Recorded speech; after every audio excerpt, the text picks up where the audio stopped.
Hello friends, आज हम समझेंगे क्रिमिनल लॉ और सिविल लॉ के बारे में। इस वीडियो का बेसिक पर्पस है कि इसे इजी वे में आपके सामने रखा जाए। चलो वीडियो स्टार्ट करते हैं और इस बारे में और अच्छे से समझते हैं। अगर हम देखें कि क्रिमिनल लॉ और सिविल लॉ में ज़्यादा डिफरेंस नहीं होता, बट हमारे जो ह्यूमन राइट्स होते हैं, हमारे लिए जो लॉ बनाए जाते हैं वो हमारे लिए होते हैं कि हम गलतियां करते हैं या हमारे साथ जो गुनाह होते हैं उसके लिए सजाएं दी जाए या उसके लिए जो हमारे लिए हल निकाला जाए।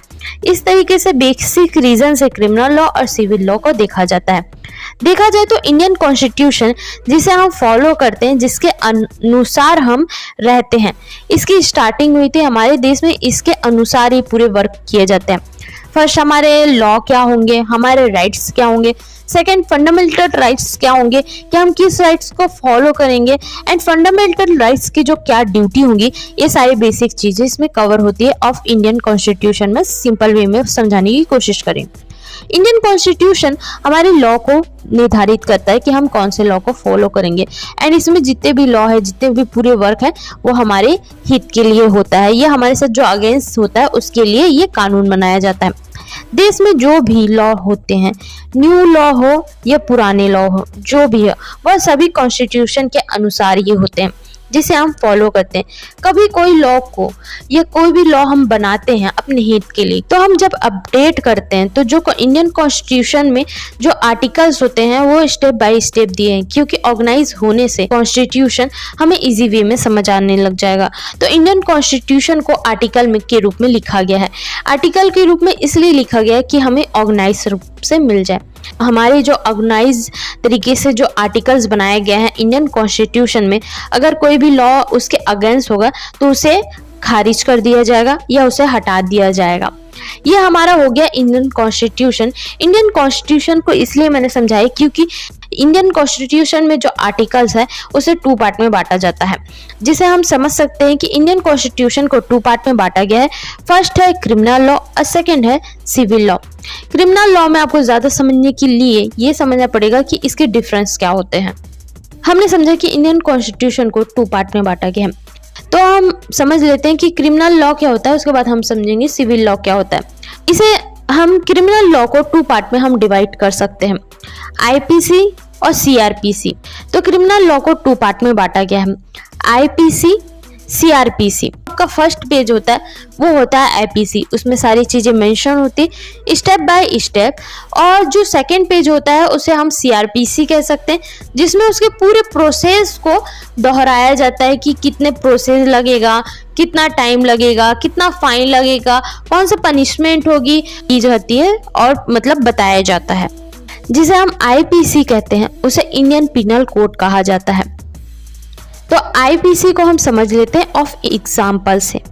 आईपीसी इंडियन पिनल कोड यह एक ऐसा बुक है जिसमें सारे क्रिमिनल के ऑफेंस के बारे में मेंशन होता है, लाइक चोरी, डकैती, मर्डर, लूट, चीटिंग, ये सारी चीजें होती हैं। जैसे मर्डर के लिए आईपीसी 302 अटेम्प्ट लगाया जाता है, चीटिंग के लिए आईपीसी 420 अटेम्प्ट लगाया जाता है, सुसाइड टू अटेम्प्ट के लिए आईपीसी 309 सेक्शन अटेम्प्ट लगाया जाता है।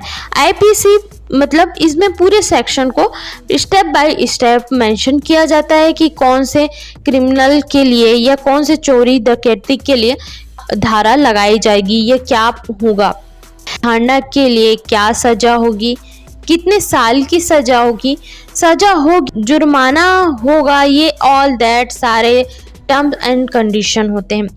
इसमें ये रूल होता है कि जो भी होगा वो 1 पर्सन या ग्रुप ऑफ पर्सन द्वारा किया जाता है, तो इसे आईपीसी में इंक्लूड किया जाएगा। सीआरपीसी क्रिमिनल प्रोसीजर कोड या 1 ऑफ पर्सन या ग्रुप ऑफ पर्सन द्वारा किया जाता है। क्रिमिनल किए जाने वाले आईपीसी के जितने भी सेक्शन होते हैं उसके अनुसार प्रोसेसिंग या पनिशमेंट के लिए इसे यूज किया जाता है। जो भी आप ये पनिशमेंट होगी उसे फॉलो किस तरीके से किया जाएगा, उसके प्रोसेस क्या होगी और उसके बारे में क्या क्या विधान से कितने टाइम लगेगा, एक्शन क्या होगा, ये सारी चीजें होती हैं। लाइक किस टाइप का गुनाह है, ये कितने टाइप का होगा, कैसे बेल दी जाएगी, किस टाइप के जो टर्म है उसे यूज किए जाएंगे, कोर्ट में पैसे कितने लगेंगे और सजा दी जाएगी कि नहीं दी जाएगी, या दी भी जाएगी तो कितने टाइम ऑफ पीरियड लगेगा। ये सारी चीजें इसमें मतलब जो भी आईपीसी होता है, इंडियन पिनल कोड, उसके पूरे एक्शन को ये रिप्लेस करता है, ये पूरे चीजों को बताता है, करता है। सेकेंड है सिविल लॉ। हमारे सारे लॉ जिसमें हम आईपीसी सीआरपीसी में जो बहुत ज़्यादा ऑफेंसेस होते हैं, बट जो क्रिमिनल लॉ होते हैं उसमें ज़्यादा ऑफेंसेस नहीं होते, ये छोटे रूप में होते हैं, ये जो नॉर्मल तरीके से किए जाते हैं। लाइक जो सिविल लॉ होते हैं उसमें जो बेसिक लॉ है वो कौन से है, कॉर्पोरेट लॉ, ह्यूमन लॉ मतलब family law, marriage law, Hindu law और मुस्लिम लॉ। इसमें से जो भी लॉ है वो हमारे जो ह्यूमन लॉ का सबसे मेन होता है। लाइक आपकी जो शादी के लिए प्रॉब्लम जा रही है तो उसके लिए, और इसमें सजा भी छोटी रूप में और फाइन के रूप में हो सकता है। इसमें भी बात प्रोसेस के लिए होती है, जो CPC civil procedure code. Criminal law और सिविल लॉ में डिफरेंस क्या है, क्रिमिनल लॉ में सजा बहुत बड़े रूप में होती है जिसके लिए फाइन लगता है, पैसे भी लगते हैं और सजा भी अच्छी खासी होती है। और जो सिविल लॉ होते हैं वो छोटे रूप में होते हैं, फैमिली रूप में जो भी झगड़े होते हैं या ऑफेंस होते हैं इसमें ये इंक्लूड किया जाता है। Civil law, corporate law, like business से रिलेटेड जो वर्क होते हैं उसे इंक्लूड किया जाता है। जो भी अगर आप फाइन पे नहीं करोगे तो आपको जेल भी हो सकती है। तो आपको ध्यान रखना पड़ता है कि जो सिविल लॉ होते हैं वो छोटे रूप में होते हैं और जो क्रिमिनल लॉ होते हैं उसकी जो क्राइम होती है वो बड़े रूप में होती है। एंड आई होप आपको ये वीडियो अच्छा लगा।